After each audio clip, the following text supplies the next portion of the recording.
వెన్నెల దీపం కొందరిదా, అడవిని సైతం వెలుగు కదా.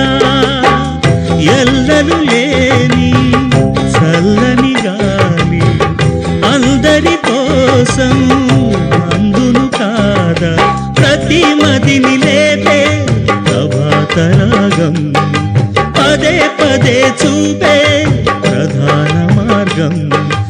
ఏది సొంతం కోసం కాదను సందేశం, పంచే గుణమే పోతే ప్రపంచమే శూన్యం.